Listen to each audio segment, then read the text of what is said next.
I'm recording. Ba, ba, ba. I am recording. Ba, I ba, am ba. recording. Ba ba ba.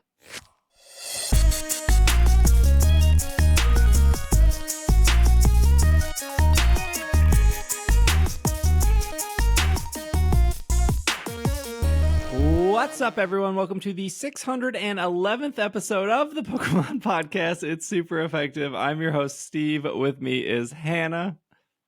Hello, I am here. I did get a Raikou. Oh. I wasn't completely sure at the beginning of the week, but I feel like probably everyone did. If anyone who tried. Yeah, I think it was... Well, anyway, before we get to the Pokemon Sleep segment, Bobby also here. Hello. I am a sleep expert now, thanks to Pokemon Sleep. So it's great. It's great. It's wonderful. Perfect. Yeah, so we have we're gonna start off with Pokemon Sleep. Of course, it's Raikou week. If you're listening to this, there will be another week of Raikou week.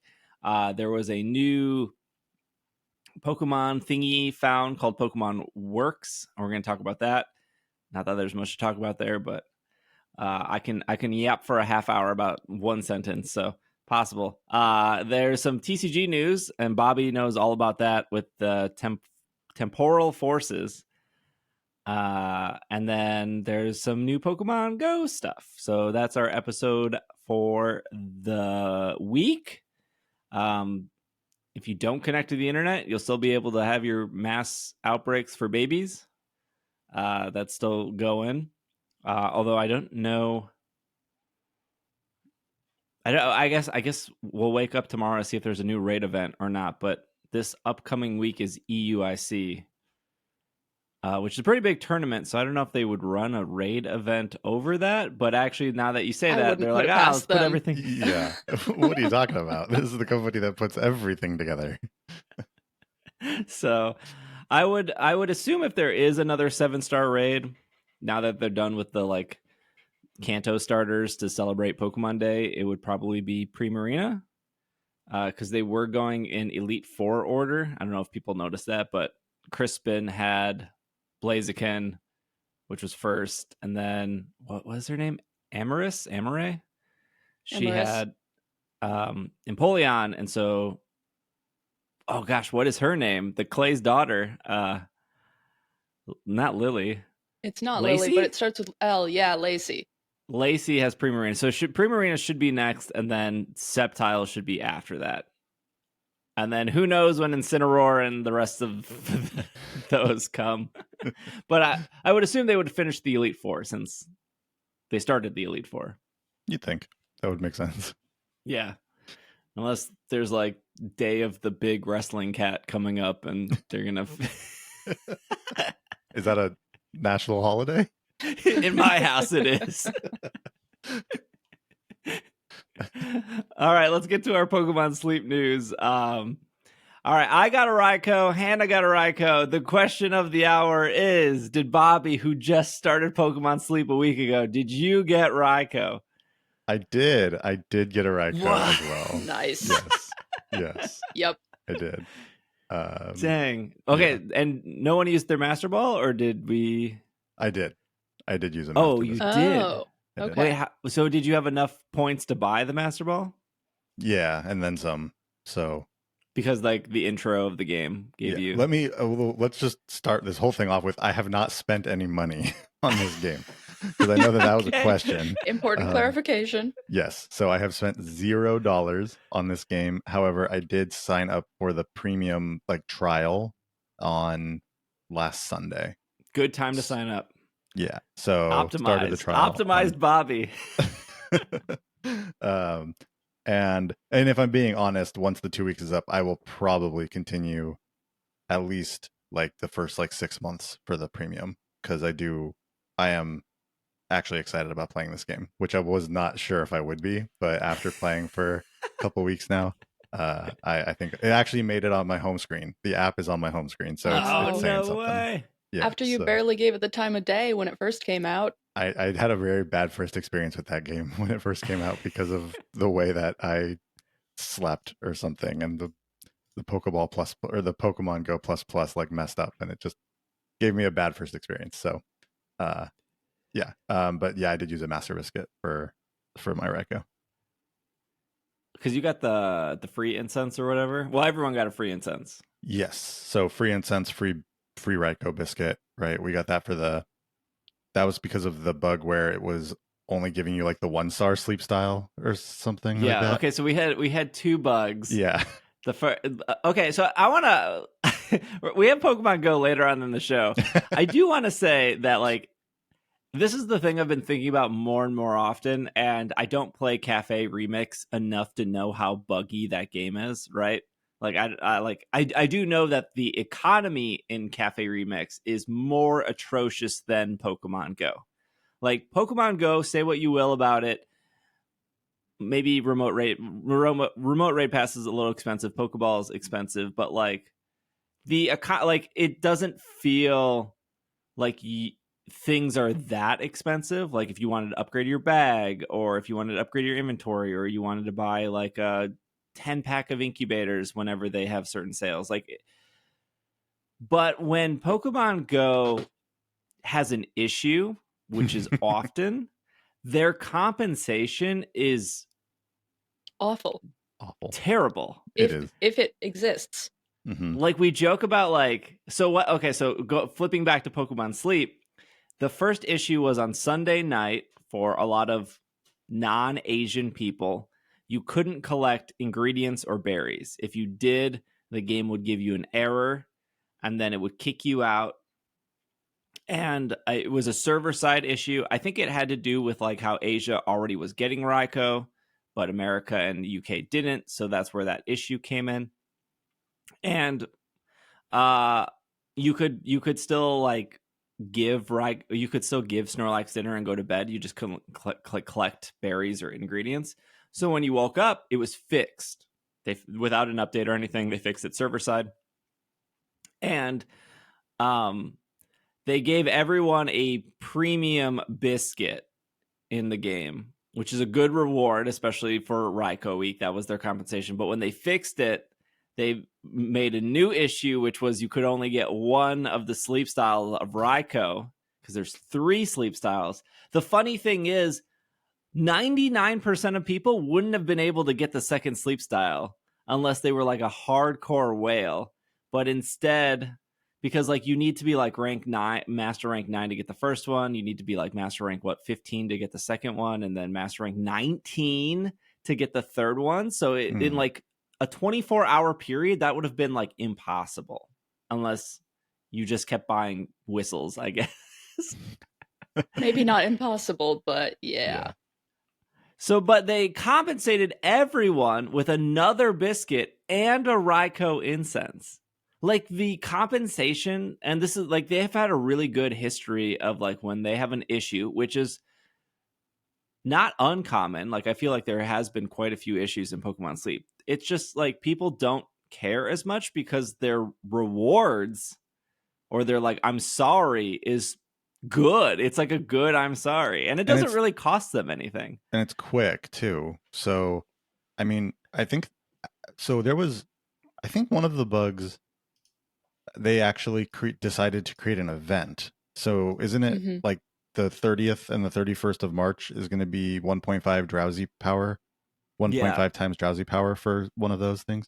And that happened they immediately announced that. They were like, we're sorry, here's a thing we're going to do in a week, right? And it was like immediately tonight, technically, announced. we're recording this on Saturday. Yeah.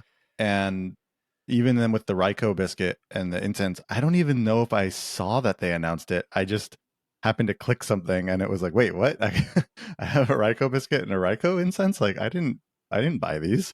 And then I realized that I was like, oh, they must have given these for the sleep style incident that, like you said, I don't know if anybody would have noticed if they had just said something. I mean, maybe someone did. Maybe one of the people the whales that bought a bajillion whistles did say like, this is weird. But it was cool how quick that happened, because to your point with Pokemon Go, just because that's the other game I play, not only are the apologies or like what they give, it's not even that they need to give you a bunch of stuff, but it's like the acknowledgement that something went wrong, and then how quickly they want to fix that, or how quickly they want to like give people something, and as an apology or something. It's just not nearly there with Pokemon Go. So it was cool to see it. Like, I was like, oh, it can happen like this in a game. Like, games can actually have a good response to a bug that affects a bunch of people. Interesting. But like with Niantic, they would establish so much goodwill. Like, let's say like there was like this week is Tapu Lele. Let's say for whatever reason Tapu Lele got turned off, which the shiny got turned off. People went out, they did it. They know which people participated in raids at what time, right? Like, they know that. And in the past that has happened, and their reward is like, oh, sorry, trainers, here's 2 raid passes and 5 silver pin-app berries. Actually, 5 silver pin-app berries would be incredibly generous from Niantic. That's a lot. It's not even a good reward. But instead they could just do a good reward, like, hey, we saw that the average person did, or like, we saw you did 3 raids, we're doubling it as an apology, here's 6 raid passes. It costs them nothing to like do that and to like reestablish that goodwill, because it's not like with Pokemon Sleep, 99% of that game can be done from your bed. But with like Pokemon Go, it's like requiring you to like go to a mall, go to a park, like drive somewhere, walk somewhere. Wait, what 1% of Pokemon Sleep can't be done from your bed? If you're doing, you could be doing it in the car too, like, driving. You can, and, yeah, like, but you can can, 100%, but yeah. 100% play that game from your bed. Sure, yeah, I guess. I don't like to commit 100% to my bed, Bobby. You gotta do a little bit outside the bed. But yeah, it's like the Pokemon Sleep team is trying to not be what Niantic is. Yeah, it's almost like it's intentional. But Not like, only- there's so many instances where Pokemon Go breaks and their reward compensation, first off, it's like, are they even going to apologize or acknowledge it? Yeah, exactly. Are they going to acknowledge it? Are they going to acknowledge it in a place where people can see it? Are they going to do anything about it? And is that going to be good at all? Yeah, I do like that the updates. So I know this is kind of common with most of the games that are like Pokemon mobile games. I think Pokemon Go is kind of unique in this way, that most of the games give you update notifications when you open the game, right? Most Pokemon games do that. Pokemon Home does it. It's not really a Pokemon game, but Pokemon Home does it. Pokemon Sleep does it. Pokemon Duel used to do it. Pokemon Cafe Remix does it. Pokemon Masters does it. Masters does it. Like, so when you open that game, you're seeing those notifications update. Like, there was a bug update. Here's a apology, whatever. Pokemon Go, it's like, You have do to you be have on an X account? Yeah. Because otherwise you have no idea that they're apologizing to you. Even when like somebody sends a gift, like somebody sent me the Groudon raid thingy, and this is part my fault. I'm not going to blame Niantic on this, but if you like click through too fast because you're like opening the app, you can't ever see who gifted you that gift. It's like gone forever. Like, when you would think that going into your inventory, clicking the ticket would be like, here, pop the ticket up again. The animation of like, you're invited to Groudon raid from so-and-so, but it doesn't even do that. To Bobby's point of like, I didn't even see that they announced, but I saw the Raikou biscuit and the incense. There's like a spot in both Pokemon Masters and Pokemon Sleep where it'll say like bug compensation, or like compensation of, so we had an issue, sorry, like, we're sorry. There's like no spot for that in Pokemon Go at all. And I guess if there was a spot, it would be frequently clicked on because they have so many issues. But again, I feel like now that we have Pokemon Masters is another good one. They do have issues and they do have like bug compensation, and they usually do it with gems, and gems is what you, just the currency in the game to just buy stuff. But I almost feel like there is a little bit of goodwill for Niantic these last couple of months, because they've like Revive All, switch the buddy easier, like they have been doing a lot of quality of life improvements. But I think the biggest quality of life improvement is just like, look at these other games and copy that. Especially because like out of all of them, Pokemon Sleep or Pokemon Go is the one that makes the most money. It's still like top 10 in the App Store, in the Android store, Google Play Store, sorry.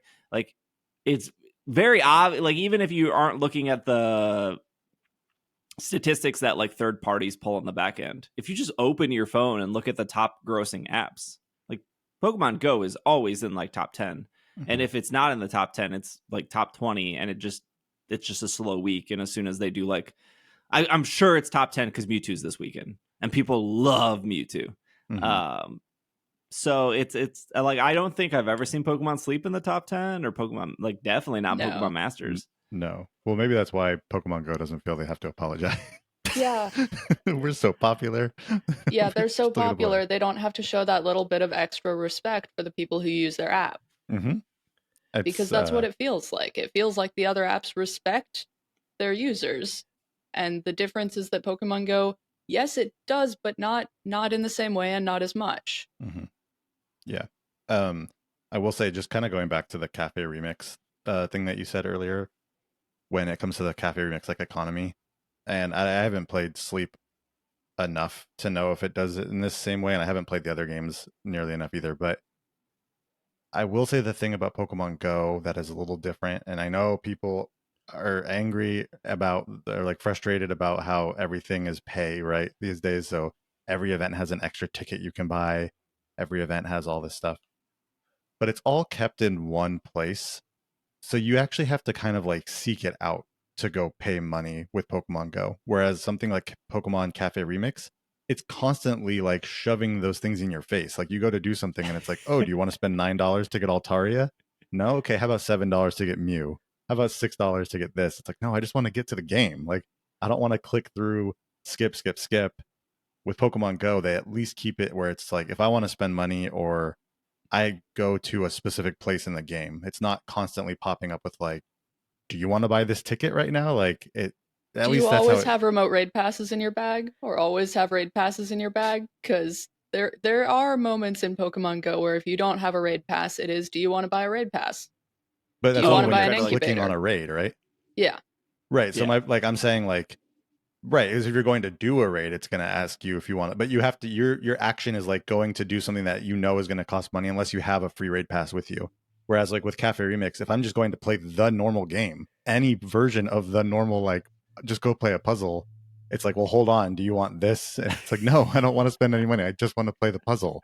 Like, and it, I would understand that if I was out of whatever their Cafe Remix's currency is to play the puzzle, right? But it's like, no, I have plenty of that. I just want to go play the puzzle, but it's like, well, how about this costume? How about that thing? And You want yeah, this extra thing. it's not a fan of that. When Pokemon Duel was on its way out, Oh gosh, we haven't talked about Pokemon Duel in forever. There was a great game, by the way. I installed, that was the first time I installed it because I was like, I need to see these microtransactions because it was very obvious that like, oh, the writing is on the wall here. And I can't remember what one of them was. It was like $35 for like something. $17 a month was the subscription that they had right on their way out. The $17 a month subscription. Yeah, there was like a $35 welcome packet or something. Maybe I'm misremembering. I swear I'm not though. But I remember it popping up being like, "Do you want to buy this?" And I was like, "Whoa. I haven't even played the game yet and you're asking me if I want to like buy this? Like I just installed it and I'm like I'm trying to navigate through your menus." And I said no, and then it gave me a pop-up of like, "Do you want to buy?" And it was the same thing, but like they slashed the price and it was like cheaper. Yeah. I will say Pokemon Unite feels like that sometimes. Pokemon Unite does feel like that sometimes when you're getting started with it. But Cafe Remix is probably even more so. But going back to economy, like I do think that Pokemon Masters is a pretty good place for its economy. I think Pokemon Go, fun fact, today's the 1 year anniversary of the increased price of remote raid passes in Pokemon Go. I do think, though, overall, Pokemon Go's economy is pretty good. Like, there are things that outlie, like the Zaru ticket being $8 is like kind of expensive, but like, But Steve, you get a C dot out of that. I did catch my C dot. Thank you very much. But like compared to Pokemon Sleep, it's $5 or not $5. It's $10. It's 500 gems, which is $10 for a good camp ticket, which is 1 week. So like if you are a good camp ticket every week, which some people are, and I wish I could be you, I ain't got, my wallet ain't that deep, but you're spending $10 a week on a good camp ticket. Whereas there's nothing in Pokemon Go that is $10 a week. I guess unless you're like buying incubators or raid passes. Yeah, but like I mean, you can get there. You can get there, sure. Easily. But like even when you want to buy Pokeballs or Great Balls, they're super expensive. And in Pokemon Go, you could be like, well, Pokeballs are expensive in Pokemon Go too. You're right, they are. And like, there's no secret that Niantic artificially boosted the price of Pokeballs, so you just force you to go out and get them for free. Like, I get that psychology of like, oh, these are so expensive. Why would I pay for these when I could just spend 10 minutes and refill?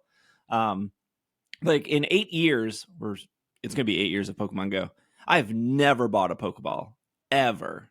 But also I live in big cities. Like Milwaukee was like what, the 26th biggest city in the US.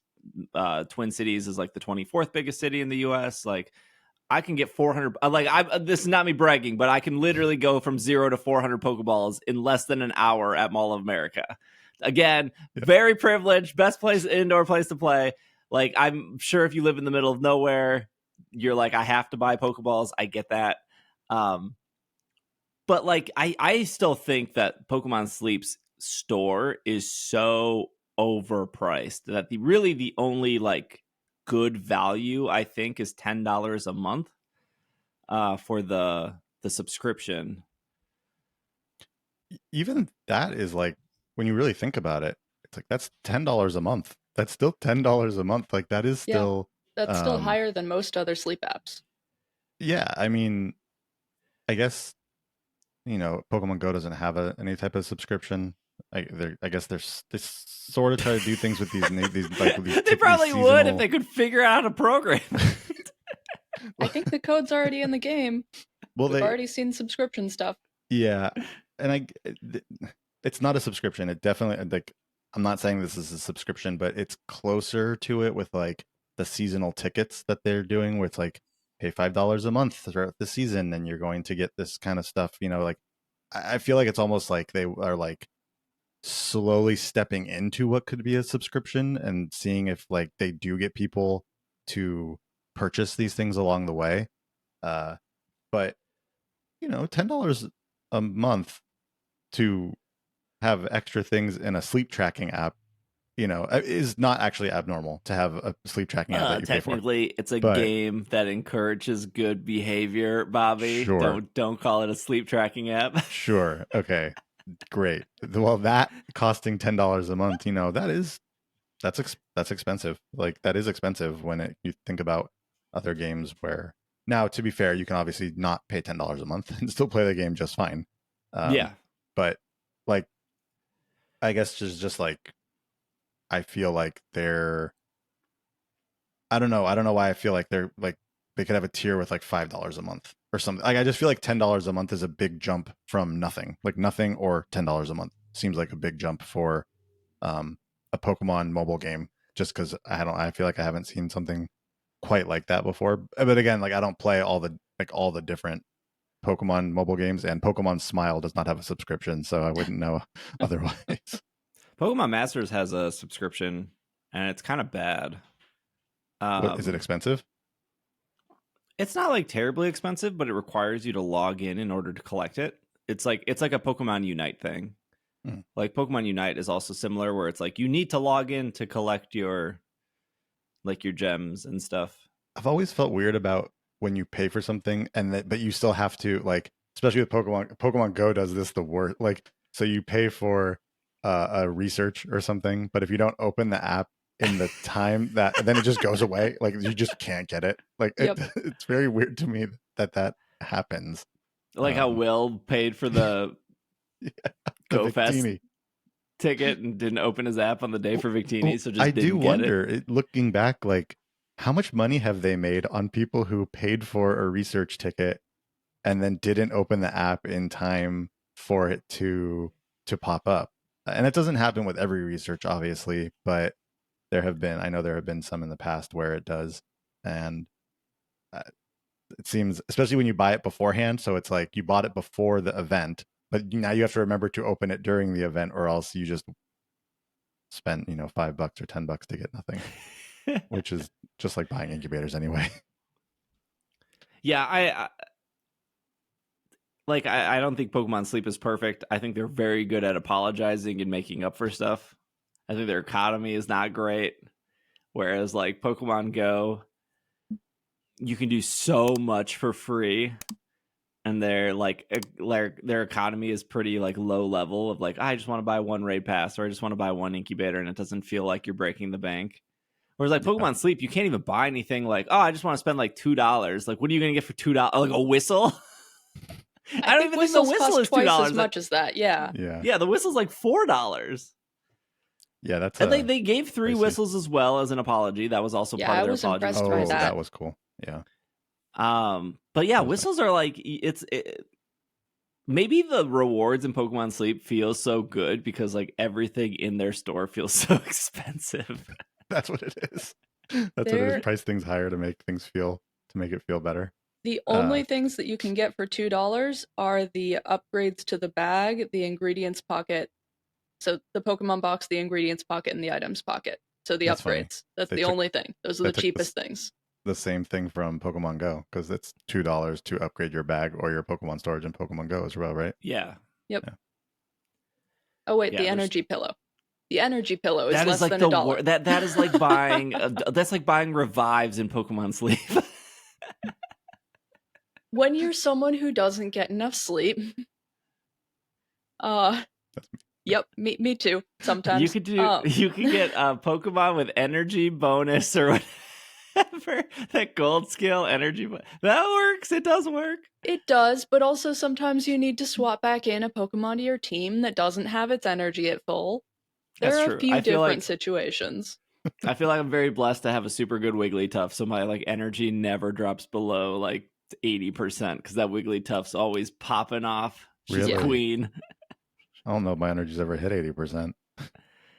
Yeah, I think I don't know how the game calculates energy, but I feel like the higher, like I feel like I'd never drop below 80% on green grass, but if I go to Lapis, it feels like it takes more energy. I think something with like how, I could be completely wrong, but it feels like the higher rank you go up, the more energy it's like consuming. I mean, it's also harder to like fill the gauge the higher you go up to. So what is the energy? You have a Wigglytuff, you said that's really good, so it gives you energy?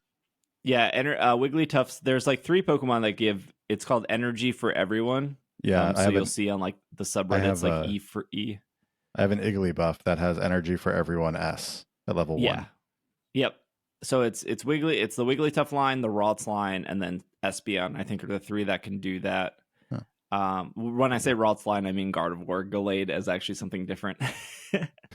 But it's a skill Pokemon, so if your Igglybuff has like skill trigger or main skill up as a nature, that's really good because that pairs with it. But ultimately, it gives energy to everyone on your team when it pops. Whereas some Pokemon, like Leafeon, is like it'll give energy to a random Pokemon, which isn't particularly good. And then there's like there's like Ekans, which gives energy to itself, which is like okay. Selfish, but like if it's a Pokemon that's like gathering berries over and over, like giving energy back to yourself is pretty good, so you can keep that up. I think there's like a hidden mechanic in Pokemon Sleep where like your Pokemon, I could be wrong. I have to look this up. I don't have numbers in front of me because like everything in Pokemon Sleep is hidden. Like they have so many like hidden calculations and stuff. But I think that if your Pokemon is over 80% energy, it will work 20% harder. And then when it hits at 80 and below, or I guess 79 and below, it like significantly slows down because you don't get that like boost, that 20% boost. So by keeping your Pokemon always above 80%, they're working way more efficiently. And that's why like people put Wigglytuff or Espeon on their team no matter what berries there are, because it's the payoff is so great. So my Igglybuff has the energy for everyone else, but its energy recovery is down. Is that that's fine. That's fine. It doesn't. Okay. Yeah. What is it? Main skill up? No, it's I just closed the app. It's I have another complaint about this app in a second. It's speed of help up. That's okay. Does any of the do you have main skill trigger on the 10, 25 in the sub skills? Sub skills. I have, what is it called? Main skill? Yeah, main skill trigger, smaller, medium. Just skill trigger. I have skill level up S for level 10. That's okay. That's not bad. Yeah, skill trigger. Skill trigger is the good one. Yeah, I don't have skill trigger on it, but throw it away. It's not good. So one thing this is a common thing with a lot of Pokemon mobile games, I feel like, other than Pokemon Go, is how often going from one place to another place in the app needs loading. So like you click on something and then it's like now loading, and then it gets to that, and then you click on the next thing, now loading. And so when you're trying to move around the app quite a bit, there's a lot of like click loading. Yep. And I feel like that's the same with Home.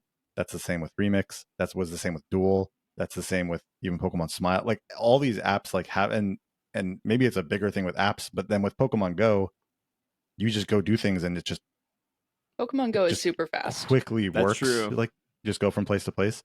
Whereas with like a lot Sonic of these other working games, over at Niantic. Yeah.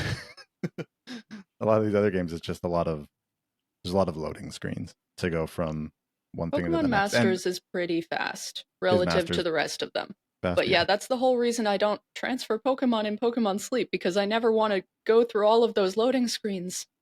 Yeah, that's the same thing with like Pokemon Home. Is there's a lot of just trying to go from one place to the other. It's like, oh, okay, here, and you go to the wrong place, and I'm like, no, I have to go back. Oh no, now it's loading again. Go back over here. It just, I just feel it takes a lot longer.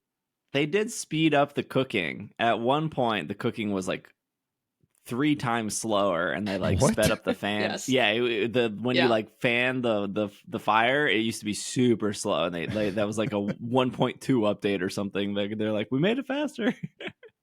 Wow. Yeah. But that's not the loading screens. Not the loading screens, but that's okay. I still like the app. It's good. It's fun. How did we go 30 minutes without talking about Raikou? I got my Raikou. I used 2 incense. The first one I used 3 biscuits. The second one I used 2 biscuits. I didn't get Raikou hungry, unfortunately. Would have been nice if he was hungry. I'm like ready to get a second one. But I guess I'm like waiting. Because I was waiting to get to Master Rank 19 if possible, to try to get that sleep style. Because like I'm thinking in the future, if I get to Master Rank 19, there's still like a very rare chance he even spawns. I can't even get Dedenne to spawn. And Dedenne's not even a legendary Pokemon. I've been like Master Rank 2 since day 1. Like I got to Master Rank really quick. I'm like I got almost Master Rank this morning. I caught my second Dedenne. Wow. Was it good? No. But my first one was good. So that's fine. Okay. Oh, that's fine then. That's okay. So like I'm not in a rush to use that. Also, Raikou's just not good. It's like not particularly like helpful. But it's Raikou. And that's all that matters. The problem with like electric Pokemon right now is there's no electric Pokemon that gather ingredients. So you need like a Blastoise or a Venusaur or a Gengar on your team to get ingredients. And as soon as you start replacing electric Pokemon, Raikou becomes more and more useless. And it's not even like the free Raikou's that bad. It's like it could be way worse, is what I would say. there are way worse Raikous out there. So like I do think it's like nice that they gave like a pretty okay Raikou. But like I've seen so many people post their second Raikou and they're like, oh, this is like significantly worse. Mm-hmm. Completely unusable. Yeah. So like I don't know. Like I told everyone last week not to use their Master Ball. Makes sense for Bobby though, since Like, I mean, I don't know. I am really curious if you could have gotten it without the Master Ball this week. Yeah, I'll get into it. I can get into it when I talk about my Raikou if you want to finish. No, up you on go your ahead. Go ahead. Thing. Okay, so I got my first Raikou. So once we got the free incense and the free biscuit, I went in and I bought a master biscuit with the points or whatever for the 4,000 points or whatever, and then used the incense and got Raikou. Just used the master biscuit, and then so I haven't used any Raikou main or anything like that, or I hadn't used any. So then last night I bought a Raikou incense to get a second one today, and then I used my 2 free biscuits or my 2 Raikou biscuits. So I haven't caught it or anything yet, but like I am on my second one now. So I definitely could have gotten it without the master biscuit, because at this point I still have 300 Raikou main, and I haven't put any diamonds into like the bundle or anything. Like that's just from, and I was to the whole thing with like getting Raikou main from your friends. I haven't been, because actually I've gotten one, and it was from Steve, and it was the other day. That was it. That was it. But like I have like 20 some odd friends, and I haven't gotten any Raikou main except for the one. So that's all just been from what I collected in the, waking up. And then I think, did they give us Raikou main at some? No, maybe they didn't give us any Raikou main, but you bought one of the boxes with gems, right? Well, I didn't, but I haven't bought any of those, or haven't done any of the bundles or anything like that. I thought you had. Yeah, I haven't done any bundles either. Yeah. So just from waking up, collecting it with the research, and then the missions, just completing the missions. Has gotten me me to like 350 or so Raikou main. So, and still a week to go there's still like 8 days to go with this event. So yeah, I would have no problem catching 1, possibly 2, without actually using a master biscuit. So, but I mean, I just wanted to just get the first one caught, which I think a lot of people did, right? That a lot of people just wanted to get that first one caught, but that's why I wasn't in a rush, because I was like, I caught it, and then I still didn't put it in my team because the Pokemon I have in my team are just so much better. Well, okay, so but for you it makes sense because you've just literally started playing. If I'm being completely honest, you have that moment of like, oh, it can be shiny, and then it's like, well, let me get one to spawn. Oh, it's not shiny.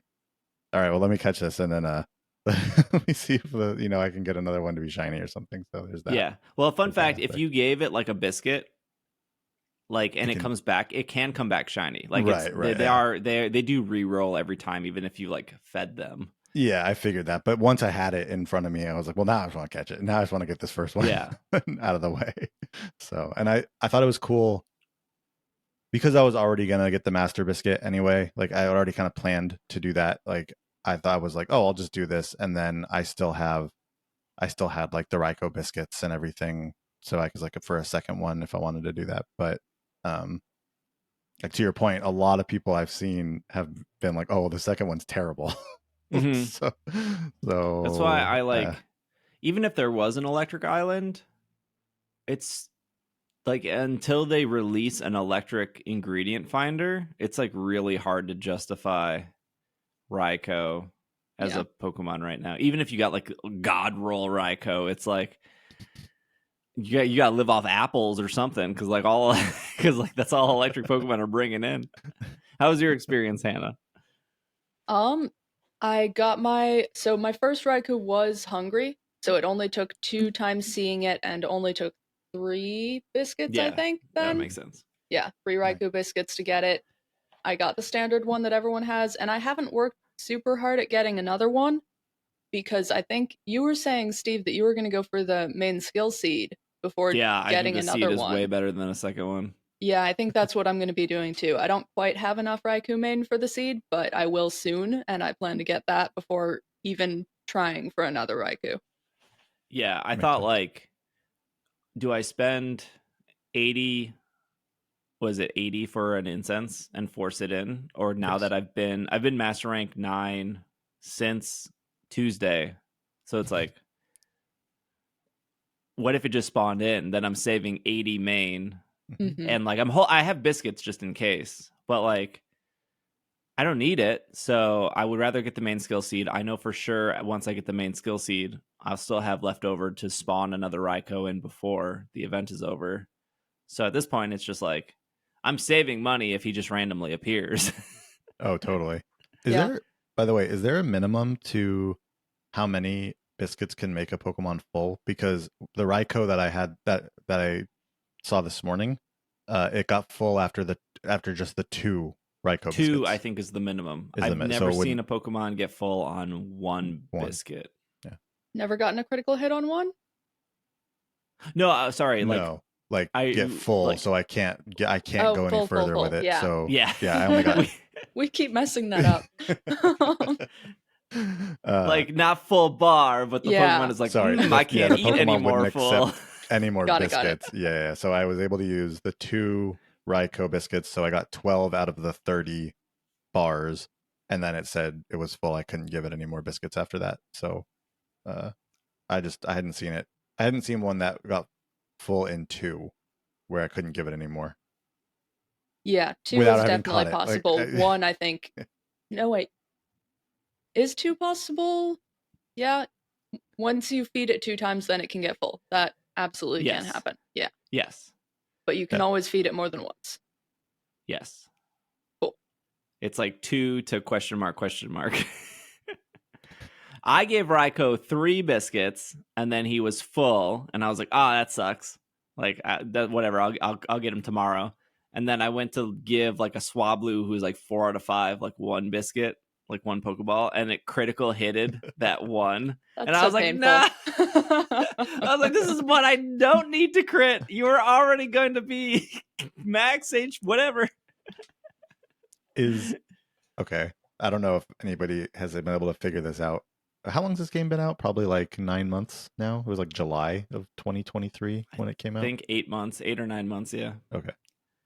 Is the critical catch is it predetermined when the Pokemon spawn in the morning, or is it like randomized every time you feed something? So had you been able to feed the Raikou one more time, would that have been the critical catch, or was it going to be predetermined to be the Swablu from the beginning, no matter what? I have no clue how that calculates. Yeah, I don't think we know that, but I'm pretty sure I've seen people saying that it rolls a chance on every time you feed a Pokemon a biscuit. That's how I would assume it would work. Okay. You know how critical hit works when cooking, right? Wait, you can cooking? Yeah, because you commented on my Instagram post because my like cooking meal was like 52,000 or whatever. Yeah, that was wild. I was like, what is happening? That's because I critical hit that. So Monday through Saturday, all your meals have a 10% chance to critical hit. And then on Sunday, you'll see it'll say plus 20 in the upper right-hand corner. Okay. Sunday, your meals have a 30% chance to crit. So it's saying plus 20 to a hidden 10% chance. And then Dedenne, which I've been using, which Dedenne is so busted good. Dedenne every time his skill procs, it adds plus 4. And that's like base level Dedenne. Like if you got a stronger Dedenne, it would be like plus 7, plus 9 or whatever. So Dedenne will stack. So if you did like 3 Dedenne procs, that's plus 12. And it will stay plus 12 until you eventually crit. And then it will go back down to 0 and reset. Every time I this think game like, is so I'm good. Getting a handle on this game, I learn like there's a whole new thing to like. It's just one specific Pokemon that just has this thing that others don't, and like that's actually what's like keeping me. It's one of the things I find fun is like finding out that there's like so much more depth to it than just like, I sleep, I wake up, I catch a Pokemon, maybe it's shiny, maybe it's not. Like I really like how much more there is to this that I just kind of disregarded for a long time because again I had a terrible first experience with the game. So no, I'm glad I've been drawn back in. Yeah, no, Pokemon Sleep is so good. It's such a good game. Yeah, I think if anyone's listening, if you used a Master Ball on your Raikou, you should have no problem to get a second one, right? Like, because you should have so many biscuits or main saved up. But I do think like you should prioritize the main skill seed, especially if you're a free to play player. Those are even for a premium player, you can only get one a month as a premium player. So I think you should prioritize that for sure. Also, I don't know if this is true. I guess we'll find out on Monday when this podcast goes up, that people are saying that everyone is going to start at Ultra Rank 4 in Pokemon Sleep on Monday. Like, because it's not actually going to reset back to 0. And that was why we were getting that error last Sunday, is because they were prepping for that. That would be very interesting. Even if you're not at... Wait, why? Like, what if you're not at Ultra 4? I think then you are at whatever rank you're at. So, like, if you're at, like, Grade 3, you're going to stay at Grade 3. But if you're above Ultra Rank 4, it's going to bring you down to Ultra Rank 4 to start the week. Have we missed that in one of the announcements, or was that a data No, nothing has thing? Been talked about for this. It's just like people were like, people speculated it last week when the issue happened that it's your stats are not going to reset this week, and then as of like last night, people were like, okay, it looks like everyone is going to get pushed back to Ultra Rank 4 to start this week. That was like, because in one of the press releases, they were like, we'll have some special stuff for week 2 that we're not talking about yet. Right. Because they were saying like they were going to have things that would make it even a little bit easier potentially. I think it wasn't worded that way, but it seemed like it was going to make it even a little bit easier to like get a Raikou if you don't get one in week 1. I think it might have been, was it something like, it was worded with some like phrase like the last ditch effort or last something like worded in some way that kind of made it seem like, oh, if you don't get one week 1, there's like a good chance that there'll be more opportunity in week 2 to get one. I like, this is why I was like, don't use your Master Ball, because I feel like they were doing everything. Well, again, for Bobby, it makes sense because he literally started playing a day before this event started. But like, if you were playing for 6 months, that's why I was like, don't use your Master Ball, because I don't know if they're going to do this for future legends. Like, I think they're doing this because it is the first legend, and because it worked. It got Bobby to download the game and to play it. Like, like a legendary Pokemon definitely is good enough to bring new people to the game. I just don't imagine every legend is going to be this easy.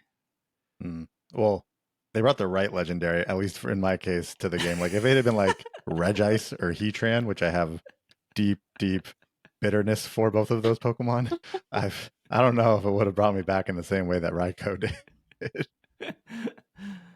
Yeah. What? Okay, so other than Dedenne, like what do people typically use in Master Biscuits on, though, that isn't like, I guess because there hasn't been a legendary until now, but you know, what's another thing? I mean, more Absol, like Kangaskhan, Dragonite, stuff like that. Delibird, the things that have more bars and don't have anything that can evolve into them. Oh, okay. Yeah, so like one Pokemon line type like Pokemon. Yeah. There's also there's the Heracross. There's debate whether people you would want to use a Master Ball on like a Dedenne or a Heracross or whatever, or an Absol. But point wise, Tyranitar and Dragonite have the most points in the game to fill that isn't Raikou. Like, Raikou was the first Pokemon to pass that. So, like, if you're just talking about what is the hardest Pokemon to fill that isn't a legendary, it's Dragonite and Tyranitar. They're on their own. I think they're 25 to fill, whereas Dedenne is 20 something. Oh, Dedenne still that high? 20 something? Dedenne is the same as Absol, the same as Kangaskhan, same as... These are just very rare to even spawn in the first place, I would imagine, right? That was kind of the idea. I mean, I haven't seen a Pokemon other than Raikou. Granted, I've been playing for 2 weeks, but I haven't seen a Pokemon other than Raikou with anything nearly that high. I think I saw a Dodrio the other day, and it was like... And that's not even worth catching. That's the thing about Dodrio. 14. Like a Dodrio, a Haunter, an Ivysaur, like those things aren't even worth catching. Right. Because you want to catch the base one to evolve it so it's even better. Right. That was kind of my thought process, but that just happened to be I saw that one and I was like, whoa, that one has way more bars than I feel like a Dodrio than I would have thought a Dodrio would have. But like, obviously, this game is different than. Yeah. Like, I ended up catching a Jolteon earlier this week only because it was the only Pokemon hungry. And I was like, okay, well, it's hungry. Like, I don't need the Jolteon. So I like gave it my premium biscuit, which was like 12. And then it needed only 4 more. So Jolteon would have been 16. So I was like, okay, here's premium biscuit. Okay, here's a grape biscuit. Here's a Pokeball. Okay, you're caught. And it was actually ended up being a really decent roll Jolteon. But like, if it wasn't hungry and if it be because it was the only one hungry, I was like, well, I don't really need. Yeah, like I don't need the like Iggly buff. I already have like a really good Wigglytuff, so I guess I'll catch that. But yeah, like it's a weird thing where like the middle Pokemon or the final Pokemon are not really worth it. But like you would kind of think like Dragonite or Tyranitar is kind of worth it just because it requires so much experience, so much candy to just even get to that level that it could be worth it at that point. Right. I guess that's why people are like, I don't know, Master Ball Dedenne. Are they? Because Dedenne is actually like good. Yeah, it's amazing. No, it sounds like it from what we just talked about like 10 minutes ago. It's like I didn't realize like Dedenne could be so good. I guess the other question I've never asked before and never really looked at, like, are there a certain amount of Pokemon in the game? Like, are there a set amount of Pokemon in the game right now? Yeah. When the game rolled out, there was only 200 Pokemon. And now there's 201? Or have there been updates? Like 210 or something like that. Yeah. 11, 12, 13. Less than 220. Okay. And so whenever they do introduce a new one, is it something that they kind of announce like, oh, we're now going to have this one in the game, or we're going to have Wow. Well, when they announced Lapis, when they announced Lapis, that brought like 5 new Pokemon. It brought like Ralts, 5 like baselines. Okay. 5 new baselines.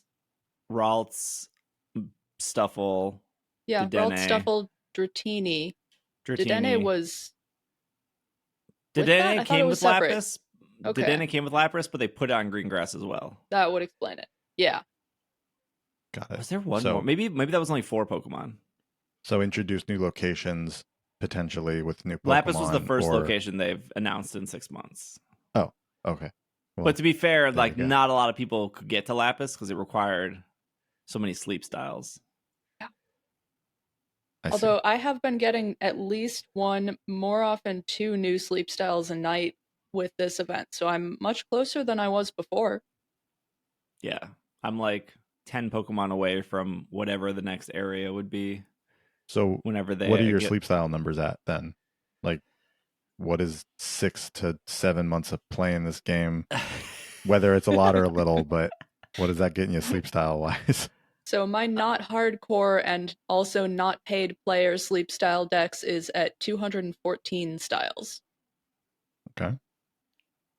I want to say I'm over 300. I could be wrong. Wait, where do you see your sleep style? You click on the next goal in the bottom right. Oh. You just click on that? There's a main menu. There's a sleep style dex as well. Oh, okay. Wait, what? So I have 42. No, mine just took me into my Pokeball Plus thing. Oh, I clicked on the wrong button. Wrong button. You clicked on the Pokeball I'm at button. 287. So yeah, just shy of 300. Okay. Yeah, and I'm at 42 after 2 weeks of playing. I think there's like 4. What is it? It's like almost every Pokemon has like 4 sleep styles. Some have 3. Like Raikou has 3. I think Ditto has like 8 sleep styles. Mm-hmm. But average of the Pokemon has 4. And okay, that makes sense. Yeah. Cool. I feel like I'm sort of caught up now on Pokemon Sleep, on the game. The one thing I've realized with Pokemon Sleep, before we take a break, is that there's not really a good guide out there. Because because I like when I stream on Twitch, we'd like talk about Sleep a lot because people will come in and they'll be like, "Oh, I got like a shiny Raikou last night," and like, "Oh, that's cool." But like, because we're talking about Sleep so much, other people are asking questions like Bobby is, and then there's like not anywhere I can like direct to be like Hannah and I watch like this one YouTuber. It's like the only YouTuber that does Pokemon Sleep stuff, and he'll do like analysis on like Dedenne or whatever. But like, I wouldn't recommend somebody who's brand new go watch them because he's just gonna like talk to you about numbers of Dedenne, and that's like not helpful. He'll be like, if like if one Raikou main is worth 1 diamond, then like and like I like directing somebody to Sarumi isn't helpful either. No. And like you could maybe go to the subreddit like r/Pokemon Sleep, but like 99% of that subreddit is like, is this a good Pokemon? And it's like, no, of course you're just bragging. It is a good Pokemon. Of course it is. It's like Raikou with main skill up and like skill trigger medium. Like, Steve, what are you wasting everyone's time? That's every subreddit. The TCG subreddit. Is this shining Tyranitar that I found in my attic a good card or not? Like, is this worth a lot? First edition Charizard that I found in my aunt's basement? Like, yeah, that's Reddit in general. I just found all of these PSA 10 Miraidon EXs in the back of my car. Are these worth anything? So I do plan on making a video, hopefully in the next week, that is like summarizing everything we've talked about in the last 3 weeks. Yeah, like here are Pokemon you want to look for. Like, don't waste your Pokeballs on like a Weepin' Bell. Just focus on Bellsprout. Like, try to get a really good Iggly buff. Again, I know Hannah and I debate about the sleep calculator, and I don't use it anymore because I've just learned like. Here, like on ingredient mon, you want like main skill trigger. On ingredient mon, you want ingredient finder. On a skill mon, you want skill trigger. Like, it's just breaking that down and showing people like, here are like 2 things you are looking for on a Pokemon, and that Pokemon's like good to go. Like, not every Pokemon. It's impossible to play this game where like I'm only going to level up S tier Pokemon. Like, you are not going to get anywhere. It's like the Pokemon Go thing. You know how many people I raided with in Pokemon Go who never powered up any of their Pokemon because they were like, I don't know what to power up. Mm-hmm. And it's like, it shows you the stats. It's like you have a 98% Zacian. Just power it up. Remember, and they're like, I don't want to waste the I don't know. It's too much Stardust. Remember when they 100. Didn't? Though, like, yeah, that's true. Remember when Pokemon Go didn't show you the IVs, and that was the thing you also did was use that those calculators to. Kind of feel like that was like part of how the Silk Road was like. Didn't they have a calculator at one point? I don't know. There were calculators out there for IVs, and I just wonder, whatever these calculators are doing, do you think that is something that Pokemon Sleep would potentially just add in some way to the game, where you can just see this similar kind of thing, or is it not is it not similar? I haven't looked at the calculator, so I have no idea. Like, then it makes that easy. That's the kind of the problem I've had with Steve's calculator this whole time. It just oversimplifies it. There are too many factors that make it too complicated to kind of distill it all into a simple, this is how good this Pokemon is 1 out of 1 to 100. See, but this is why I don't like Hannah's calculator, because I think it's too complicated for an average person to be like put stuff in, and because like. My calculator's my brain. What? No, well, there's like a more advanced calculator out there that there like is, you can and put I ingredients have used that a bit. Yeah. Because like the thing that even ingredients matter to a point where like some people want a Stuffle that's like all corn because there's not a lot of Pokemon that gather corn, and like I would want that too because I don't have a lot of corn Pokemon. That's a weird that's a weird sentence just to say, by the way. But like I have the most certified Blastoise milkman in the entire world. So like, wait, what? Could there be another S rank milk Pokemon that I could get? Yes, but I've already put so much investment into this Blastoise that like even if I got a good Pokemon with like milk as its role, I probably wouldn't even use it because I just don't need more milk. I'm just lactose intolerant right now. I'm good. I don't need anything. I need other food things. So like when I'm looking through Pokemon now, it's like, oh great, like this one has like the fiery herb or whatever. Great, like perfect. I need that. So when you're building a team, it's not only matching berries or like I need energy for everyone, I need ingredient finder, I need helping skill. It's also like looking at ingredients. So I don't know. Yeah, I don't think a calculator just like solves that. Yeah, no. It's too complicated for that, especially when you re-roll each week with different berries on green grass and different events going on, and you're getting a different kind of meal each week, so you don't know which ingredients you're going to need every single week unless they tell you ahead of time. Yeah, that's definitely tough because you, if I remember this correctly, you actually do choose your location every week, right? So like people can be on all different places. It's not like you're all in the same. I mean, everyone's on green grass this week because everyone wants a Raikou, but typically you'd be like, there's what, 3 or 4 or 5 locations that you can choose from once you have 5, I think. Yeah, so it's tough then if all the locations have different things dropping and like different stuff happening. That makes it a bit tougher rather than everyone being in the same place all the time. Also, there's already power creep in the game. Like Stuffle, Dratini, Ralts are like technically better than everything else for the most part. So like there's also this weird thing in Pokemon Sleep where like it's okay to get a Pokemon to 30 and then like stop leveling it after that. Like there are some Pokemon you do want to like level up to like a certain point and then like sounds like Pokemon Go. Yeah, it's similar. Like after level 30 then everything takes twice as much to get as far. Yeah. All right, well, welcome to our Pokemon Sleep podcast. We're going to take a break. When we come back, we have 3 more things to talk about. So we will be right back. And we are back from our break. Bobby, Temporal Forces.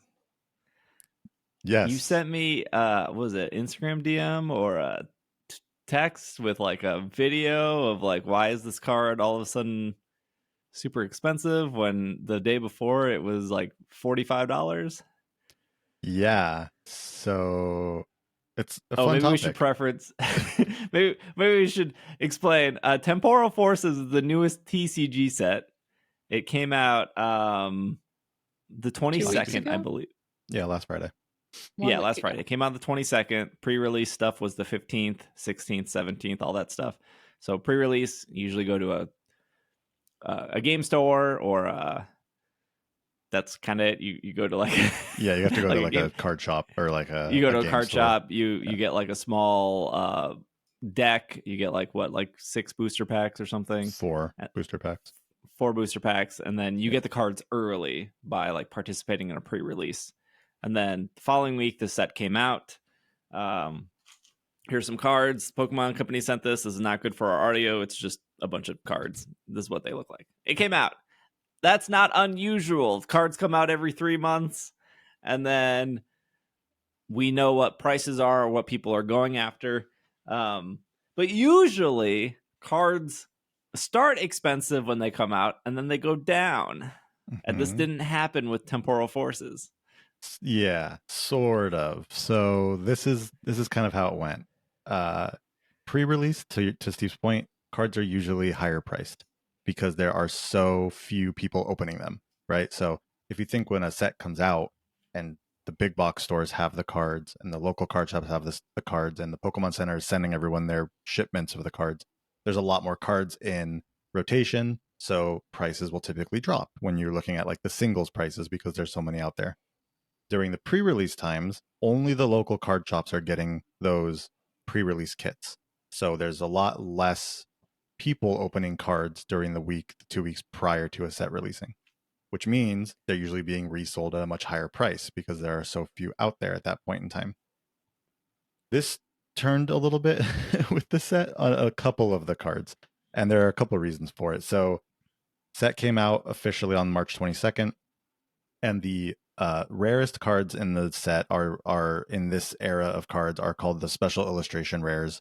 They're really nice, artworks, full art cards, and the cards were sitting. There's about 6 of them that are Pokemon. They were sitting at about $50 a piece on day 1. So I think the highest was Iron Leaves, and it was like $70 or something on day 1. Day 2, all of a sudden, just the Iron Crown special illustration rare went from $50 to $240 a card. You could not find it for less than $240 on TCG players, where people are typically looking for these. Now owned by eBay. Right. So $240. It had a $200 jump in one day.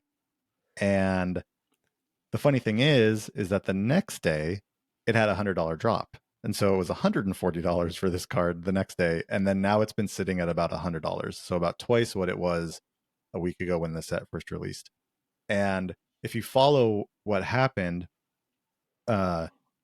one thing is like there were so few listings of it available on TCG Player that what it looks like is that they all got bought out at $50, and then everybody just reposted them 5 times higher and posted them all at $250. I'm assuming in hopes that people would see it at that price and then go to, like, say eBay or something and then see it for $150 or $100 and say, oh, well, I better get it at that price now, because if I look at the price of the card, it's going for like $250. Yeah. And so there was that type of, which isn't uncommon. Like this is not an uncommon thing. The thing that is different is that it's uncommon in this era of Pokemon cards. So since the Scarlet and Violet set, the era of cards, there haven't been huge price hikes on cards because the pull rates have been a little bit higher for cards. Starting with the last regular set, they made the pull rates harder, and with this set with Temporal Forces, they have made the pull rates quite a bit harder on the rarest cards. So looking at data from resellers, like card shops, people who open thousands of packs of cards so that they can turn around and sell the singles and things like that. They take, like, what they'll do is they'll take like an average on a booster box, which is the thing Steve was just showing. Like, it's 36 packs of cards packed in a box.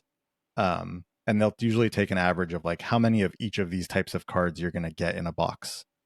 Because the Pokemon Company does not guarantee any like pulls out of international boxes. In Japan, they do. The boxes are seeded, so you're going to get a specific amount of. In a Japanese booster box, you're going to get 1 secret rare. You're going to get 3 art rares. You're going to get 5 or 6 double rares. Outside of Japan, nothing is guaranteed. However, there are averages, right? You open thousands of packs, you do see averages on these booster boxes. I think every set like 1 in 3 packs is like a hit, whether that's a rare or not a rare, but like a double rare or higher. A double rare. A triple rare, quadruple rare. Yeah, weird names for these rarities since this era. But so with the Scarlet Violet era, booster boxes have typically come with 1 to 2 special illustration rares in them. That was just kind of the average for the first 3 regular sets of the Scarlet Violet era. The 4th set came out last November. That was Paradox Rift. That average went down to about 1 special illustration rare per booster box. This set, Temporal Forces, it's like kind of lucky if you're getting 1 special illustration rare per booster box. So they've gone from you were getting 2 of the rarest cards per booster box on average to maybe you don't get, like, maybe you get 1, but most likely aren't getting any at all. So between that happening and people seeing that and the set just coming out, they did raise the prices of a couple of cards to where they were like kind of hard to get. And I think what I'll say at the end of this is, like, don't buy single cards, right? Like, for the rarest cards, don't buy the singles right now. Like, wait a month, wait 2 months maybe, because those prices will come down once more people are opening them up. But because the pull rates are a little bit harder right now, there are just less of them in rotation. So they're prices are kind of going up on them a little bit, but it will all even out. It's just weird because there hadn't been a situation where the price of a card was jumping like 5 times what it was worth the day before. Yeah, that was very new for this era of cards. When I was at PAX, there was like a bunch of card sellers, and obviously Pokemon and Magic. But the one that the stuff that stood out to me was Lorcana, the Disney stuff. And I was like, oh, I know nothing about this. What is the most expensive card here? And I'm like going up and down the list. And I think the most expensive I saw was like $250, which was maybe like a Cinderella, I think. It was what they had. There maybe more expensive cards, but at least in their case, the most expensive one I saw was like $250, which I feel like $250 is like not that expensive compared to some Pokemon cards or some Magic cards. More definitely established Magic. games. Yeah, definitely more established games have some higher prices. But yeah, I know Lorcana, and then the other one that's really big right now is One Piece. Yeah, the One Piece boxes are real hard to come by. But I would say just hold off on buying singles. If you're gonna buy the rarer cards, rarer cards. The singles that I'm interested in, the Deerling and the Sawsbuck from this set, are both less than $10 each. They look so good, though. They are very good. They are very good. The artwork has always been good as time has gone on, but these illustration rare cards and special illustration rare cards that they've kept up through this Scarlet Violet era are wonderful. They're great. So, the artwork has always been good, but I do feel like it keeps getting better. I do feel like they've really invested in the artwork on Pokemon cards in the last few years. Yeah, for sure. Okay, so there was. This wasn't really like an announcement. Like the Pokemon Company didn't come out and say we made a new we founded something new. It was just legally this had to be recorded, and so because of the legal jargon, people found out. This was actually a couple weeks ago, but there's been a lot of news. And obviously nothing has happened since, so it's not like this was going anywhere. So this was on March 4th. Something called Pokemon Works got created, and I'm pulling right from Sarumi. If you go, there's like a bunch of news articles about this, but they all say the same thing plus their opinions. But literally, this is all we know. So I promise you, there's nothing more than this. At present, the company's focus is not known, but it's a collaborative effort between the Pokemon Company and ILCA. That's it. Founded on March 4th in Tokyo, Japan. It is called Pokémon Works. WORKS. Like, we hope that Pokemon is working. Unsure. Here's the thing that I kind of want to bring up. We don't know what ILCA is doing. I guess there is like speculation of like, well, before Pokemon Day, it was like Gen 5 remakes, Black and White 3, we're going to get something. That didn't happen. But also, like, whether or not ILCA is making like a brilliant black shining white. I hope it's called that. I really hope that the black and white remakes are called that. I just want to stress that there is not a single ounce of evidence that they're working on anything. Now, they could be making it. That's possible, but like nothing has come out being like, yes, ILCA is for sure working on a Pokemon game. We just don't know. Well, I feel like this particular news does maybe count as some evidence that they're working on something. It counts as hopefully evidence Pokemon that they're still Home, working with bad. Pokemon. Yeah. Yeah. We do know that ILCA does work on Pokemon Home. That we know. We like, I know there's like a bunch of speculation out there. I know there's like obviously like a faithful whatever remake of Gen 5 would be next after Gen 4 because they've been going in order with the exception of Let's Go Pikachu, Let's Go I was gonna Eevee. say, let's make that exception, please. But we just don't know what ILCA is doing. Also, just to also be transparent, ILCA does do other games for other people. They do help on other games. They have made other games, specifically in the mobile department and anime girl department. They have done that sort of stuff. They're not owned by Game Freak. They're not owned by the Pokemon Company. Although there's a new company. I don't know what that is, right? Like, no one knows what that is. It's Pokemon Works is what it is. Now we do know that Masuda did oversee Brilliant Diamond, Shining Pearl. At that point in time, Masuda was still working for Game Freak. And Masuda, obviously, director, producer on a lot of Pokemon games, composer to a lot of Pokemon music. Don't know when they say that Masuda oversaw Brilliant Diamond, Shining Pearl, we don't know what the extent to that was. We don't know how hands-on or hands-off he was for that. He no longer works for Game Freak, though. He now works for the Pokemon Company, which is a different company than Game Freak.